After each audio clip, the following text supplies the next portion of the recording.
The first 3 minutes. അതിലേറ്റവും രസകരമായിട്ടുള്ള കാര്യം ഈ പ്രപഞ്ചോൽപ്പത്തിയിലെ ആദ്യത്തെ 3 മിനിറ്റ്, പ്രപഞ്ചമുണ്ടായി ആദ്യത്തെ 3 മിനിറ്റിനെ 5 ഫ്രെയിമുകളായി തിരിച്ച് ആ ഓരോ ഫ്രെയിമിലും സംഭവിച്ച നിർണായകമായിട്ടുള്ള മാറ്റങ്ങൾ ആണ് വീൻബർഗ് ഇവിടെ വിവരിക്കുന്നത്. ഇതിൽ ഈ 3-ാമത്തെ മിനിറ്റിനുള്ള പ്രത്യേകത, ഈ 3-ാമത്തെ മിനിറ്റിലാണ് ഡ്യൂട്ടീരിയം എന്ന് പറയുന്ന കണികകളിൽ നിന്നും ഹീലിയം ന്യൂക്ലിയസ് ഉണ്ടാകാൻ സാധ്യമാകുന്ന വിധത്തിൽ ആ കണങ്ങൾ സ്റ്റെബിലിറ്റി അല്ലെങ്കിൽ സ്ഥിരത കൈവരിക്കുന്നത്. നേരത്തെ പറഞ്ഞ റേഡിയേഷനും പിന്നെ മൗലിക കണങ്ങളുമൊക്കെ നിറഞ്ഞ ഒരു സൂപ്പിൽ നിന്നും ഇന്ന് കാണുന്ന ദ്രവ്യപ്രപഞ്ചത്തെ ഉണ്ടാക്കിയിരിക്കുന്ന ആറ്റങ്ങൾ, നമുക്കറിയാം 92 തരം ആറ്റങ്ങളാണ് പ്രപഞ്ചത്തിൽ സ്വാഭാവികമായിട്ട് കാണപ്പെടുന്നത്. ഇതൊന്നും പ്രപഞ്ചത്തോടൊപ്പം അങ്ങനെ താനേ ഉണ്ടായതല്ല. പല ഘട്ടങ്ങളിലാണ് ആറ്റങ്ങൾ ഉണ്ടാകുന്നത്.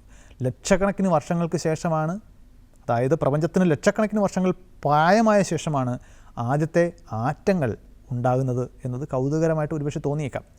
അതിൻ്റെയും ആദ്യഘട്ടം എന്ന് വിളിക്കാവുന്ന ഒരു വിപ്ലവം നടക്കുന്നതാണ് ഈ 3-ാമത്തെ മിനിറ്റിൽ ഡ്യൂട്ടീരിയം എന്ന് പറയുന്ന ഹൈഡ്രജൻ്റെ ഒരു വകഭേദം സ്ഥിരത കൈവരിക്കുന്നത്. അതുകൊണ്ടാണ് ഈ പുസ്തകത്തിന് ഫസ്റ്റ് 3 minutes എന്ന പേര് വളരെ പ്രാധാന്യത്തോടു കൂടി നൽകപ്പെട്ടിരിക്കുന്നത്.